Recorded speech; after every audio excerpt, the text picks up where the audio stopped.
Que a boa mão do Senhor seja sobre você. Que paz e prosperidade enche o seu coração, enche a sua vida nesta manhã. Que esse dia seja sobrenatural para você. Amém? Pai, nós estamos na Tua presença mais uma manhã.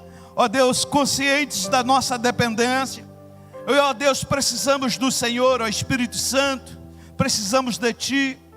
Deus, porque eu sei que o meu irmão venceu o medo, venceu os desafios, venceu questão de tempo, ó Deus, para estar na Tua casa, porque ele entende que na Tua casa há uma palavra, há uma resposta, há uma intervenção direta do Senhor. Deus, nesta manhã, que a mão do Senhor seja sobre nós, alcance a vida do meu irmão e da minha irmã, em o nome de Jesus. Eu gosto muito dessa canção quando ela diz: sim, eu creio em Ti. Sim, eu creio em Ti, Deus do sobrenatural.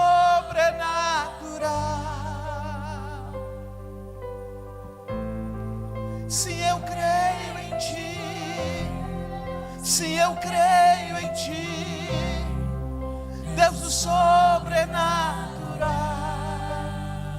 Essa afirmação, ela mexe comigo todas as vezes que eu a faço. Eu estou reafirmando a minha fé. Eu estou reafirmando aquilo que me move, aquilo que me motiva, aquilo que durante os anos tem me desafiado. A fé em Jesus, a fé na palavra, a fé nos princípios da palavra de Deus. Isso, querido, todos os dias tem sido um desafio para nós. E é sobre isso que eu quero ministrar nesta manhã. Esse desafio de continuar crendo, de continuar acreditando nesta palavra poderosa. É por isso que nessa meditação, depois de um tempo, eu já me preocupei muito com pregações dentro de um esboço coerente. Mas hoje em dia eu não tenho me preocupado, não sei se é bom ou se é ruim. Eu não tenho me preocupado muito com essas coisas mais. Por isso que eu tenho chamado as pregações que tenho feito de meditações pessoais. E mais uma vez, nesta manhã, eu quero meditar com você em algo que me inquietou essa semana. Depois de ouvir, às vezes eu paro para ouvir, não é? Há um programa que eu gosto muito de parar para ouvir, Café Filosófico. Eu ouço alguns filósofos, eu ouço algumas questões, e eu acho interessante as abordagens e as coisas que eles levantam. E desta manhã eu quero que você abra sua Bíblia comigo em João capítulo 14. João capítulo 14. E o texto que eu lerei, ele por si só já traz a divisão daquilo que eu quero meditar com você. Pode assentar, se você já assentou, obrigado. Mas eu vou ler todo o princípio do capítulo 14, mas o meu foco estará no versículo 6. Está aqui, não é? Ganhei de presente uma Bíblia muito legal que a Débora me deu. E como ela tem aqui no telão, eu vou lê-la para que você possa acompanhar. É uma das versões mais gostosas da Bíblia, não é? Que é a versão do Rei Tiago, do King James. Então é uma das versões gostosas de se ler a Bíblia. Então vou ler o versículo 1, mas meu foco estará no versículo 6. Diz assim: não permitais que o vosso coração se preocupe. Que doideira, né? Que doideira o desafio de João para a minha vida e para a sua vida. Não permita que o seu coração se preocupe. Credes em Deus, crede também em mim. Na casa de meu pai há muitos aposentos. Se não fosse assim, eu teria dito a vós: portanto, vou para preparar-vos lugar. E quando eu me for e vos tiver preparado o lugar, virei de novo e vos levarei para mim, a fim de que onde eu estiver, estejais vós também. Vós sabeis para onde eu vou e conheceis o caminho. Indagou-lhes indagou-lhes Tomé: Senhor, não sabemos para onde vais, como poderemos conhecer o caminho? Depois de 3 anos e meio, Jesus já está finalizando o seu ministério terreno, está já preparando os seus discípulos para a sua morte. Então, 3 anos aproximadamente, né, pouco mais de 3 anos se passaram, eles estavam desenvolvendo, ele desenvolveu o seu ministério, e agora ele disse para os discípulos: vocês sabem para onde vou, então vocês já conhecem o caminho. Aí Tomé disse: Senhor, não sabemos para onde vais. Se eu não sei para onde eu vou, como eu vou saber o caminho? Não sabemos para onde vai, e como poderemos conhecer o caminho? Aí Jesus faz uma declaração muito forte, e é sobre essa declaração que eu quero pensar com você nesta manhã. Assegurou-lhes Jesus: eu sou o caminho, a verdade e a vida. Ninguém vem ao Pai senão por mim. Amém? Sabe, queridos,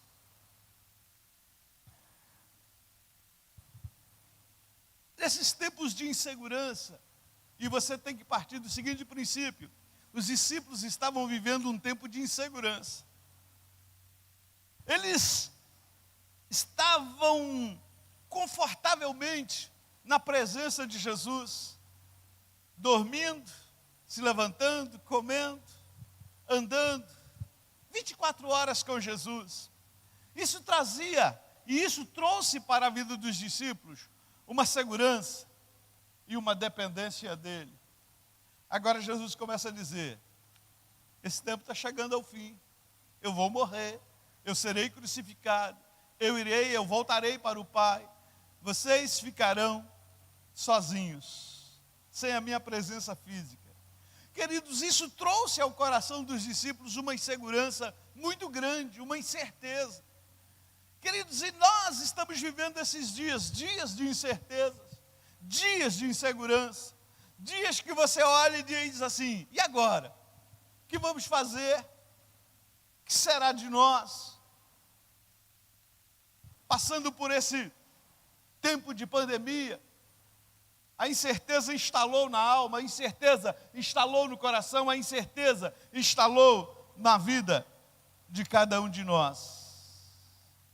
E aí Jesus começa, o propósito de Jesus é trazer segurança à alma dos discípulos, é trazer segurança à vida dos discípulos, é dizer assim: olha, fiquem tranquilos, essa mesma pretensão, esse mesmo desejo, é que eu também me dirijo a você nesta manhã, aqueles que verão posteriormente esta meditação. É possível, em tempos de incerteza, nós estarmos seguros. É possível, nesses tempos tão difíceis, nós termos a nossa alma acalentada, nós temos o nosso espírito reativado, nós temos a nossa alma cheia de esperança. E Jesus destaca 4 princípios neste versículo que eu quero meditar com você nesta manhã. Primeiro, ele chega dizendo, fazendo uma declaração: eu sou. Talvez você pense assim: poxa, mas isso é muito vago. Não para os judeus. E Jesus, a princípio, estava falando com discípulos judeus. Essa expressão eu sou, ela só era usada por Yahvé. Nenhum profeta chegou e declarou: eu sou.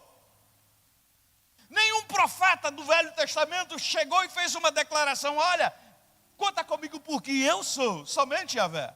Então é uma expressão que todas as vezes que ela é usada, ela está fazendo referência diretamente a Deus. A primeira vez que ela é usada é quando Moisés estava no deserto. Ele tinha tido uma experiência pessoal com Deus tremenda. Depois de 40 anos de fuga, depois de 40 anos perdido no deserto, assim, sem saber qual seria o seu futuro, sem saber o que seria dele, ele tem uma experiência de ver a sarça ardendo. E Deus se manifesta e começa a falar naquela sarça. E ali Deus faz um chamado específico a Moisés, dizendo: olha, depois de 40 anos, eu quero tirar você desse deserto, vou levá-lo novamente ao Egito, e lá você vai dizer que eu vou me manifestar e tirar o povo. Moisés começa a questionar: Deus, mas o povo já está há 400 anos lá. Eles já acostumaram, eles fazem parte, a cultura egípcia, a escravidão já está impregnada na mente e na alma do povo. Senhor, qualquer coisa que eu usar, qualquer argumento que eu usar para tirá-los desta realidade será insuficiente. Aí Deus chega e fala assim: Moisés, você vai se apresentar aos meus filhos dizendo: o eu sou me enviou a vocês. Queridos, o que Deus estava pensando sobre isso? Porque essa declaração quebraria todas as argumentações, porque era a forma de Deus apresentar ao seu povo: eu sou. Agora Jesus volta e diz assim, novamente nesse período de insegurança, num período de incertezas, ele chega e diz assim: eu sou para vocês. Tomé diz assim: Senhor, nós não sabemos, nós estamos perdidos, não sabemos para onde o Senhor vai. O Senhor fala que nós sabemos, mas até agora, depois de 3 anos e meio, a gente não compreendeu nada ainda, a gente não entendeu nada do que o Senhor está fazendo, nós não sabemos para onde o Senhor vai, e não sabemos o caminho. Nós estamos perdidos, nós estamos sem direção. Queridos, e quando Jesus faz, ele está invocando a autoridade de Yahvé.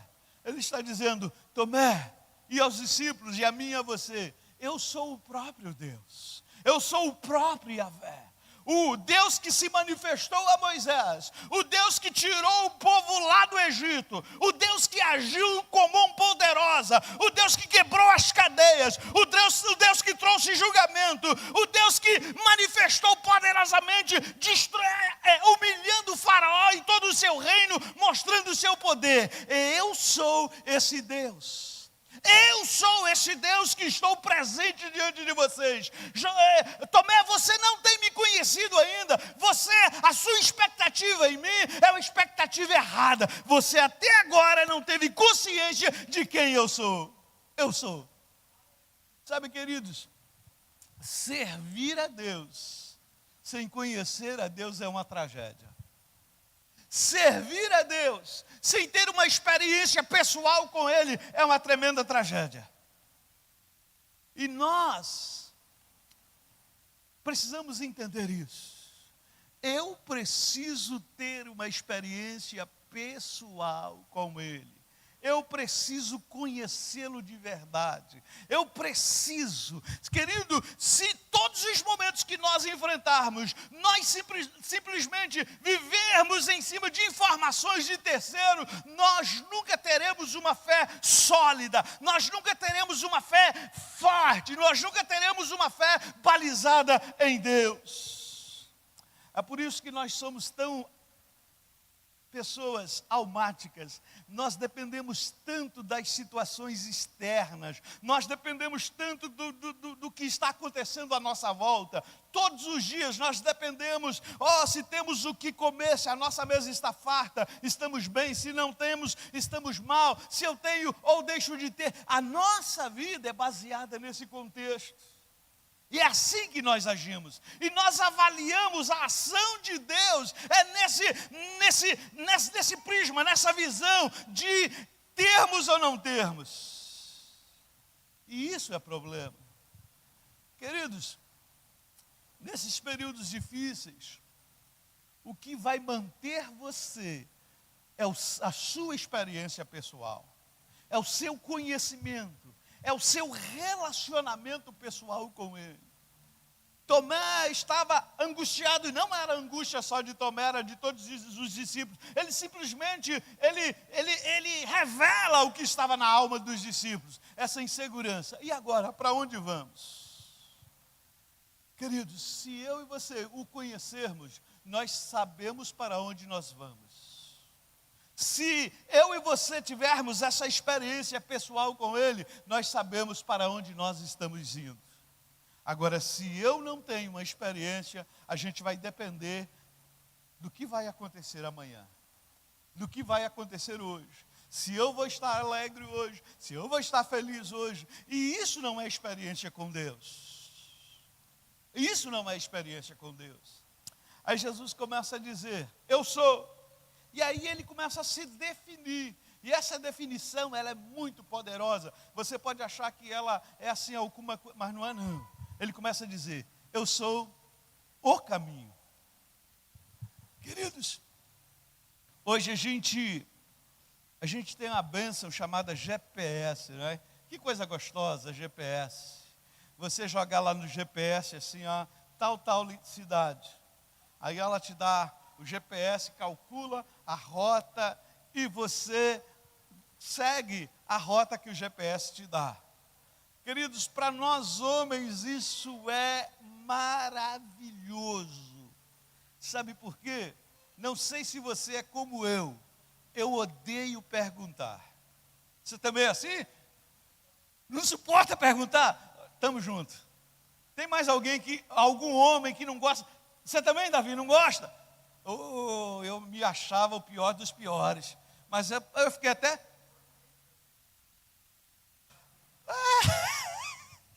para a Ieda entender. A Ieda entende e pergunta para você. Eu também odeio perguntar, querido. Eu odeio chegar e falar assim, fulano, você sabe, querido, eu me sinto assim, poxa, um Zé Mané, que não sei de nada, que não tenho, entendeu? Eu me sinto mal, muito mal, quando eu tenho que perguntar endereço. Eu me sinto mal, você também sente assim, Davi? Mal, eu não gosto.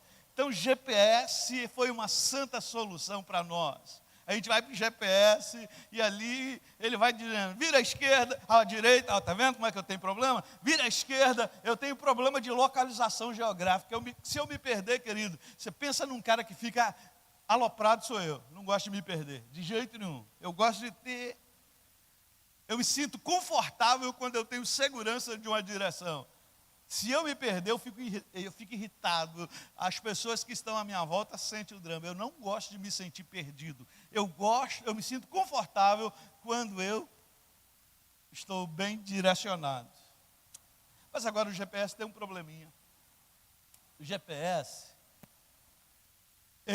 às vezes, ele dá uns perdidos na gente. Não sei se você já tomou um perdido de GPS. Eu me lembro, e uma das experiências mais ruins que eu já tive, foi quando eu fui fazer o casamento da Mayumi. Só os mais antigos que não tem ninguém aqui conhecem, sabe quem é Mayumi. A Mayumi é filho de... a minha irmã, ele sabe. Mayumi é filho de um amigo, não é? César, japonês da Federal. Ela foi casar, ela não mora aqui, ela está morando na Europa agora, e ela foi casar em Santa Catarina. E ela me pediu, ela já não estava na igreja, ela estava em Uberaba, na igreja lá, mas ela me ligou e pediu que se eu poderia fazer o casamento dela. Só que ela iria casar lá em Santa Catarina, depois de Florianópolis. E eu, no máximo que eu tinha chegado, era em Campo Grande. Ela mandou o dinheiro e falou, pastor, o senhor pode vir de avião, ou se o senhor quiser vir de carro, o senhor vem com a família de carro. Ela me deu essa opção. Como eu gosto de viajar, falei, eu vou de carro. Eu vou de carro, porque aí eu vou abastecer e o dinheiro que ela deu para passagem de avião, eu faço os abastecimentos. E a gente fomos nós 4. Eu, Kel, Débora e Júnior. Mas Júnior tinha uma prova logo lá na faculdade, ele veio de avião para não perder a prova. E ficou eu, Kel e Débora. E eu tinha um sonho de muitos anos, desde a minha adolescência, eu lembro. Você acredita que eu lembro quando construíram a Itaipu? Quando acabaram com as 7 quedas? Lembra? Já viu? Você também lembra, né? Das 7 quedas, que antes da Itaipu tinha 7 quedas, coisas mais... Você pode ir lá no Google e procurar as 7 quedas, mas ficou só, não é? A Foz do Iguaçu, aquela queda lá, e eu tinha sonho de conhecer. Eu falei, agora eu vou voltar, eu não vou pegar a rota natural, sair de Santa Catarina, subir para Curitiba e pegar para Campo Grande. Eu vou passar por Foz do Iguaçu. Fui no GPS GPS me deu a rota. Vamos embora. Só que, queridos, a gente andou no estado, subi Vale do Itajaí, passei pelo Vale do Contestado, lugares que eu nunca tinha visto. Pensa em lugares bonitos, pensa em lugares lindos. Mas foi chegando a noitinha, a gente estava numa cidade, já era quase, e era 4 pistas. E em vez de eu pegar a pista central, eu peguei uma pista lateral. E o GPS recalculou a rota. Me mandou entrar à direita. Eu não sei o que a leitura desse abençoado GPS, o que ele pensou. Porque, olha, se eu fosse dar uma nota para ele, eu dava uma nota 0. Ele me recalculou e mandou eu entrar à direita. E eu entrei à direita. Não conhecia. Queridos, e eu caí numa estrada. E à noite começou a chover. E a minha gasolina acabar. E eu não gosto de perguntar. E o GPS está mandando, eu digo, não, vai dar certo. E aquela gosta de perguntar. Mulher gosta de perguntar, não gosta? Gosta. Eu não, homem não gosta. Faz parte, parece que a gente é menos um homem quando você pergunta, querido. É mais ou menos assim que eu me sinto. Não vou perguntar. E vai chegando. E chegamos numa cidade, queridos, a gasolina já fechando. Aí eu cedi, falei, então vamos perguntar. Aí tinha uma igreja, eu lembro de uma igrejinha assim na esquerda, na porta, uma chuva, um frio. Tinha um senhor, não é? Aquel foi lá perguntar. Aí o moço falou assim, olha, a 20 quilômetros aqui acaba o asfalto. Vocês vão entrar numa reserva indígena e eles fecham. E daqui para frente vocês não acham posto. E só tinha um posto e uma pensão na cidade. E o posto não tinha gasolina e a pensão não tinha vaga. Eu falei, Jesus, queridos, e agora? Tem que voltar. Eu não poderia ter perguntado lá no início a rota, queridos. Confiado no abençoado do GPS, eu segui. E agora, gasolina no vermelho. E voltando, e aquela chuva, tchá! Você abriu o vidro assim, querido, aquele vento, e você parava, Deus, e agora? Queridos, graças a Deus que eu consegui voltar até a uma cidade. Aí eu falei, tem posto, abasteci. E aí eu voltei até a cidade onde eu havia errado. Aí tinha um hotel, um abençoado hotel que eu passei ao lado dele. Eu parei, vamos dormir aqui. Dormimos. Ai, meu Deus. Mas olha, foi a zaga, até chegar ali, querido, foi um sofrimento, uma tortura. A Débora chegou a passar mal, de medo, aquele dia. Não é? E ela fazendo vômito, abria a janela, abria o carro assim, você só via aquelas janelinhas abrindo assim, olhava o que estava acontecendo, não é? E você, meu Deus. Aí no outro dia, eu conversando com o rapaz lá do hotel, ele falou, não, você só errou ali, ó. Em vez de eu seguir direto a pista do meio, você pegou a lateral, e você entrou naquela ali. Falei, foi ali que eu entrei. Queridos, às vezes, a gente toma uns perdidos na vida, e a gente perde o caminho que a gente está seguindo. A gente perde a rota, a nossa rota. Às vezes é um vacilo, foi um vacilo meu. Eu não precisava ter pegado a via lateral. Eu deveria ter ficado no meio, eu iria continuar. Mas quando eu pego, eu saio do meio e vou para a lateral, trânsito local, o GPS me manda para outro lugar. Queridos, e às vezes na vida a gente vai se perdendo assim na nossa caminhada. São alguns pequenos vacilos, são alguns momentos de bobeira que você dá, você vai perdendo a sua rota, você vai perdendo a sua direção, e você fica perdido sobre o caminho. Queridos, e na vida espiritual e emocional é mais ou menos assim. São alguns momentos que você distrai com a paisagem, que você distrai com as coisas que estão à sua volta, e você sai da rota. E aí você começa a sofrer as consequências de sair da rota. Queridos, e GPS é uma benção. Eu estava contando isso, aí o Dr. Simons, ele no estado dessa manhã, ele falou, pastor, eu fui para o Rio, eu aluguei um carro, eu fui no congresso de médico, e eu peguei o abençoado GPS. O GPS me jogou numa favela, me jogou lá na Rocinha. e lá os traficantes chegaram, e o que você quer aqui? Aí quando viram que eu estava com criança, mandou eu voltar e ensinou como eu saía dali. Então, às vezes o GPS é uma bênção, mas o GPS às vezes não joga em cada enrascada que você tem dificuldade de sair. Queridos, Jesus estava dizendo assim para os discípulos: meus filhos, vocês precisam estar atentos. Nesses tempos de crise, aparecem muitas alternativas, muitas possibilidades de você aliviar a sua alma, de você tirar a dor. Queridos, mas Jesus dizendo para os discípulos: mas vocês precisam estar atentos. Só existe um caminho coerente, só existe um caminho correto. Se vocês sabem para onde vocês querem ir, se vocês têm um propósito na vida, se vocês têm um objetivo na vida, vocês precisam estar atentos ao caminho que vocês estão seguindo. Hoje, queridos, por que surgiu esse texto na minha mente? Que eu estava ouvindo um filósofo e ele estava dizendo: cuidado, fuja do absolutismo.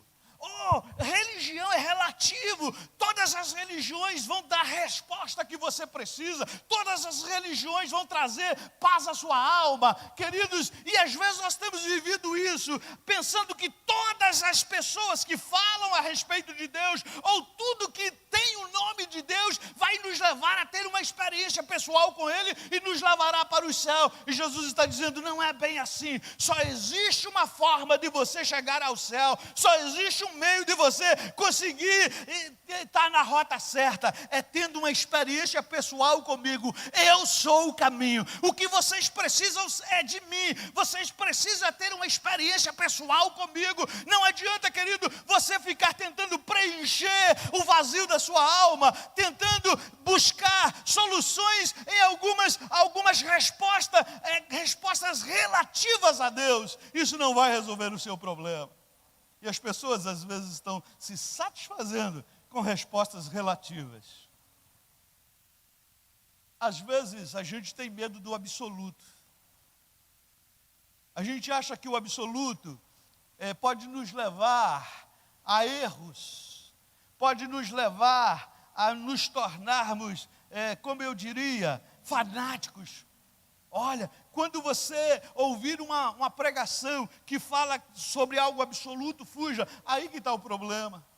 Quando Jesus diz a respeito de salvação, Ele não diz a respeito de outras alternativas. Ele diz o seguinte: eu sou o caminho, é só através de mim, é só você me receber como Salvador pessoal, é só você ter uma experiência pessoal comigo. A única forma de você chegar a Deus é tendo uma experiência pessoal. E não há outra, querido. E Jesus foi absoluto. Jesus não relativizou essa questão de salvação. Ele diz: eu sou o caminho. E eu preciso entender, nesses dias de muitas alternativas, eu sou coach, mas eu tenho muita preocupação com essa questão do coach. Porque o coach está pegando, a cultura do coach está pegando e tentando relativizar essa experiência com Deus. Tentando nos colocar em lugar de Deus. Eu sou o próprio meu Deus. E isso é perigoso. Eu preciso entender que para a salvação não existe outra alternativa. Ou eu tenho uma experiência pessoal com Jesus, ou eu não vou para o céu. Você precisa ter na mente o seguinte: que Jesus está nos levando para o céu. Jesus está nos levando para a eternidade com Deus. E a única forma de chegarmos lá é através dEle. Essa experiência pessoal com Ele. É só Ele que pode resolver essa questão da nossa alma. Não existe outra alternativa. Não existe outra saída. Aí Jesus continua dizendo, eu gosto porque aqui Jesus fez declarações absolutas. Eu sou o caminho. Eu sou a verdade. A verdade. quando Jesus estava sendo condenado, ele estava diante de Pilatos. Pilatos, querido, era um romano que representava a Roma, representava o poder romano. E uma das coisas que o poder romano deixou como herança foi a questão da lei. Eles organizaram as leis, o sistema de direito, ele tem muita fundamentação na cultura romana. Então os romanos eram muito focados em leis, eram muito focados nessa questão de leis. E Jesus chega e fala que sobre a verdade. E Pilatos olha para Jesus e diz o seguinte: o que é a verdade? Essa é a pergunta. Quando Jesus dá a resposta, Pilatos começa a querer tirar Jesus da crucificação. Ele entende o que Jesus estava dizendo a princípio, porque ele era um romano, tinha uma mentalidade romana. E ele começa a tentar, ele fala para os fariseus: olha, eu não vejo nesse homem culpa, não sei por que vocês estão querendo condená-lo, eu não vejo que ele é culpado de alguma coisa. Queridos, mas ali, novamente, estava uma ideia de relativizar as coisas. O que estava em jogo ali? Havia os principais dos sacerdotes apresentando Jesus como um criminoso. E um criminoso segundo as verdades da lei judaica. Mas ali também havia interesses dentro do contexto da crucificação, porque os líderes não queriam perder a liderança sobre o povo, não queriam perder o governo, não queriam perder a sua autoridade. Então eles começam a condenar Jesus baseado nos seus interesses pessoais. Então havia a verdade da lei, a verdade de Caifás e de Anás e a verdade do povo. O que o povo estava, quando Anás e Caifás começam a incitar o povo, ele começa a dizer: manda crucificá-lo. Pilatos apresenta Barrabás e Jesus. Pilatos coloca um cara mau, um cara mala, um cara que havia matado, que era alguém que vivia fazendo sedição, vivia fazendo tumulto na cidade, um cara da pior espécie, e coloca Jesus. E fala assim: agora vocês vão escolher quem vocês vão liberar da morte. Ou vocês liberam esse homem que eu não vejo nele culpa, ou vocês liberam esse cara que todo mundo sabe que não presta. Aí a multidão fala assim: solta Barrabás e crucifica Jesus. Então, em cima disso, Pilatos começa a questionar sobre a verdade. O que é a verdade? Queridos, e às vezes nós servimos a Deus com a mente meio assim também, com a mente dividida, sem saber realmente o que se lê na Bíblia é verdade ou é mentira. O que se tem de informação de Bíblia é verdade ou é algo mentiroso. E a gente acaba não acreditando na Bíblia, porque cada um de nós colocamos em cima da verdade as nossas verdades, a forma como nós vemos as verdades, a forma como nós pensamos nas verdades. Mas só existe, e Jesus estava dizendo, só existe uma verdade, só existe um princípio de verdade, e eu sou essa verdade. Eu estava lá no princípio instalando todas as coisas. No primeiro capítulo do livro de João, João apresenta Jesus dizendo assim: no princípio era o verbo, e o verbo era Deus, e o verbo estava com Deus. Ele, desde o princípio, ele está dentro da história, no conceito da história, criando as coisas. Então ele é a própria verdade da criação, a própria verdade da vida. Ele é esse princípio. Então, queridos, às vezes, o que Jesus está querendo focar? Tudo o que vocês precisam, eu tenho, eu sou. Tudo o que vocês precisam crer, é só voltar-se para mim, é só ter o seu coração focado em mim, porque eu sou a verdade. Vocês vivem verdades expressadas. Nós estamos aí, um problema do Brasil. A gente não sabe quem fala a verdade. Se é o STF, se é o presidente, se é a direita, se é a esquerda. Cada um fala uma verdade. Aí você vai para os canais, não é? Os canais, a mídia. Cada mídia tem a sua verdade. A verdade de cada mídia, ela é conforme os seus interesses. Então você vai num, ela vai criticar. Você vai no outro, ele vai criticar. Você vai no outro, que já tem os seus interesses, ele defende. Não tem ninguém focado assim, em defender a verdade, sem estar defendendo os seus interesses pessoais. E nós precisamos entender isso. O Evangelho, ele precisa estar acima dessas coisas. Eu preciso crer em Jesus de uma forma acima disso tudo. Eu preciso ter esse Jesus em mim, acima de qualquer partido, acima de qualquer opinião, acima de qualquer conceito teológico, acima de qualquer coisa, porque a teologia muitas vezes também defende interesses. Então eu preciso, o que eu quero dizer nesta manhã? Eu preciso ter uma experiência pessoal com Ele, tudo foca nisso. E é isso que Jesus está dizendo para os discípulos: olha, volta para mim, volte o coração para mim, eu sou a verdade. Não é o que falam ao meu respeito, não é o que dizem ao meu respeito, não é o conceito que os outros têm. E se a gente vai para o religioso? O religioso ainda é pior, querido, porque durante os anos, cada vez levanta grupos e diz assim: vem para cá porque aqui é a verdade. Aqui é a única igreja verdadeira. Aqui é o único lugar da verdade. E aí tem os mais ousados que rodopia, bate e diz: se você vem para cá porque aqui é a verdade. E aí vai passando os anos, vai levantando pessoas e outros pregadores vai dizendo: aqui é que é a verdade. E a gente vai ficando perdido nisso tudo. Agora, o grande foco é quando você volta o seu coração para Jesus.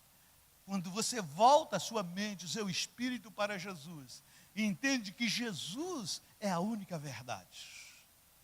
Todos os grupos religiosos, eles têm verdades, mas a verdade absoluta é Jesus.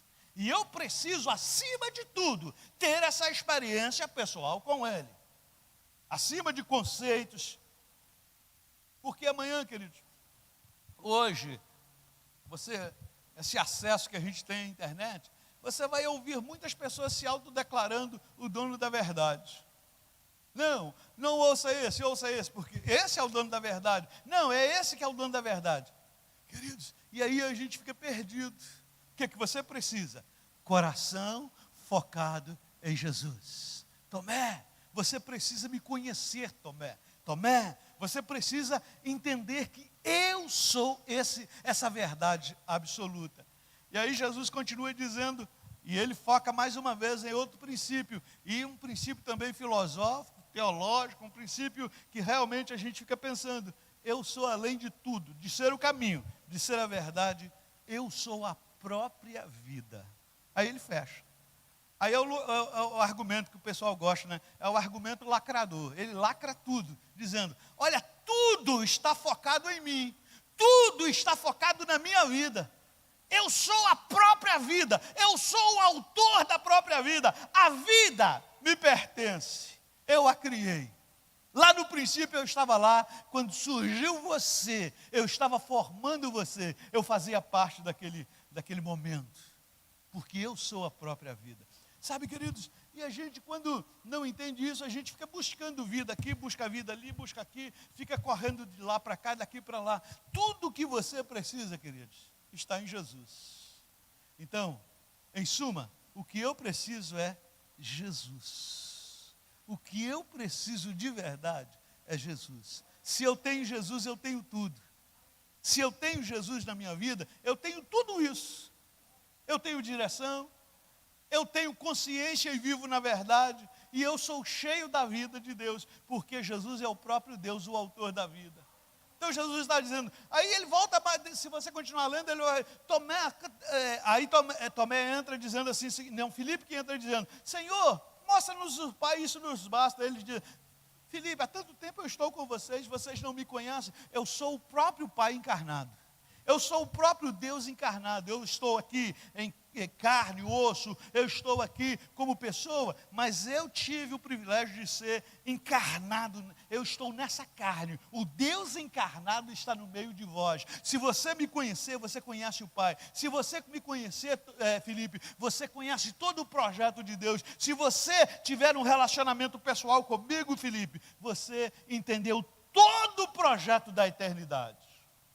Então, resumindo tudo, fechando tudo que Jesus disse Jesus, sou eu. Eu sou o caminho, eu sou a verdade, eu sou a própria vida. Se você me tem, você tem isso tudo. Se você não me tem, você não tem nada. É simples assim. Ou você me tem, ou você me conhece, ou você tem eu dentro de você, ou você não tem nada. Caso contrário, você não conheceu nada da vida ainda. Queridos, esse é um princípio que a gente precisa desenvolver todos os dias. Nós precisamos ter essa experiência pessoal com Ele, porque é dele que nós precisamos. É por isso que ele, nesse momento, ele se manifesta dizendo: eu sou o caminho, eu sou a verdade que você tem buscado, que a filosofia tem buscado, eu sou a própria vida. A vida está em mim. Eu sou o autor da vida. Então, se você me tem dentro de você, você tem a própria vida em você. E é isso que nós precisamos todos os dias, querido. É um tempo de nós acalmarmos o coração, aquietarmos e buscarmos a Jesus todos os dias, buscarmos ter essa experiência pessoal, porque Ele é um Deus pessoal, infinitamente bom, que em santo amor cria, governa e sustenta todas as coisas. Isso é uma definição teológica a respeito de Deus. E é dele que você precisa, esse Deus pessoal, que se encarnou, veio à terra, habitou entre nós, como a Bíblia própria diz, e vimos a sua glória, como a glória do unigênito do Pai. Queridos, a gente busca um monte de coisa, e às vezes a gente se perde. Que você, o que nós precisamos, é buscar Ele, é ter uma experiência pessoal com Ele, é sermos cheios dEle na nossa vida. E se a gente tem isso, queridos, nós realmente estamos vivendo a vida abundante que Ele veio dar. A vida que Ele veio, a vida que Ele programou, a vida que Ele projetou para nós. Que você nesta manhã possa pensar nessa meditação. Como disse, eu parei de pregar faz um tempo. Eu só estou fazendo meditação daquilo que Deus tem me chamado a atenção para a minha vida pessoal. Essa semana, Deus falou isso comigo sobre eu entender mais Jesus, eu conhecer Jesus. Porque se eu tenho uma experiência pessoal com Ele, as outras coisas. É por isso que Ele diz posteriormente: buscar em primeiro lugar o reino de Deus e a sua justiça, e as demais coisas vos serão acrescentadas. Se eu tenho tudo. Se eu não tenho nada. Se Ele me tem, eu tenho tudo. Se Ele me possui, eu tenho tudo. Se Ele preenche a minha vida, eu tenho tudo. Se Ele não preenche a minha vida, tudo são perguntas, buscas, insatisfações. E a gente vai vivendo a vida, levando a vida assim, insatisfeitos. Mas, querido, se você quer viver pleno e satisfeito, se encha dEle. Coloque a sua vida nele. Entenda que Ele é prioridade para mim e para você. E o resto vai acontecer naturalmente nas nossas vidas. Vamos orar. Pai, em nome de Jesus. Pai, em nome de Jesus, em nome de Jesus. Eu sei que muitas vezes, ó Deus, essa nossa insegurança te incomoda. Como o Senhor se incomodou com os discípulos, a insegurança dos discípulos, a insatisfação dos discípulos, esse sentimento, ó Deus, de estar perdido que os discípulos estavam vivendo, ó Deus, isso te inquietou. E isso te inquieta hoje. nós vivermos, ó Deus, inseguros e perdidos, se nós estamos há tanto tempo com o Senhor. Foi isso que o Senhor disse a Filipe: há tanto tempo estás comigo, há tanto tempo eu estou com vocês, e ainda não me conhecem. Pai, eu quero te conhecer, Pai. Depois de tanto tempo que eu caminho com o Senhor, que eu vivo com o Senhor, que eu sirvo ao Senhor, eu quero te conhecer melhor. Talvez, Pai, eu tenho tentado dar as respostas que me satisfazem, ó Deus, para mim mesmo, ou a resposta que as pessoas têm tentado, ó Deus, implantar na minha mente. Mas a resposta que eu quero, eu sei que ela está em Ti. É só eu te conhecer melhor. É só eu ter um relacionamento pessoal com o Senhor, que essas respostas virão à minha vida naturalmente. Pai, eu preciso do Senhor. Eu preciso de Jesus. Se o Senhor se inquietou de deixar o céu e vir a essa terra só para me conhecer e ter um relacionamento pessoal comigo, Senhor, eu preciso deixar essa terra e subir alguns degraus no Teu projeto, no Teu plano, para eu te conhecer melhor. Pai, não é tão difícil assim. Não é tão complicado assim. Não são questões filosóficas, Senhor. São experiências práticas do dia a dia. Todos os dias eu posso te conhecer. Todos os dias eu posso te experimentar. Todos os dias eu posso andar com o Senhor. Senhor, que essa minha meditação, que foi uma meditação pessoal, como eu declarei, que ela também possa inquietar o coração dos teus filhos. E nós o conhecermos. Nós seguirmos essa rota. E seguir o Senhor é estar em Ti. E o Senhor nos leva. A Tua palavra diz que o Espírito Santo estaria em nós e nos levaria. Então, Senhor, nos ensinaria, nos guiaria. Então, Senhor, é só estarmos no Senhor. O Senhor vai nos guiar. Nos guiar hoje, guiar amanhã, guiar a eternidade. Porque só o Senhor conhece o céu. Senhor, tudo que eu conheço do céu são informações. Informações que vieram através dos escritos. Mas o Senhor conhece o céu porque o Senhor estava lá. O Senhor é de lá. O Senhor veio de lá. O Senhor conhece. Então, se eu quero ir para o céu, eu preciso segui-lo. Eu preciso segui-lo todos os dias da minha vida. Eu preciso caminhar com o Senhor todos os dias da minha vida. Porque eu estarei andando na rota certa, no caminho certo. Eu não estarei perdido, tomando direções erradas, baseado nos meus sentimentos. Eu estarei seguro todos os dias da minha vida. Pai, eu te adoro por ser tão gracioso e misericordioso para conosco, sabendo das nossas o Senhor nos ama. Mesmo assim, o Senhor se preocupa conosco. Pai, que a mão do Senhor seja sobre nós nesta manhã. Hoje nós estamos numa reflexão no dia da ceia, Senhor, e eu quero selar este momento com, ó Deus, voltando o meu coração para a cruz do Calvário e para o sacrifício do Senhor derramado, o sangue derramado na cruz do Calvário. Eu quero aplicá-lo às nossas vidas, em o nome de Jesus. Queridos, nós nesta hora vamos cear. Vamos ficar de pé, você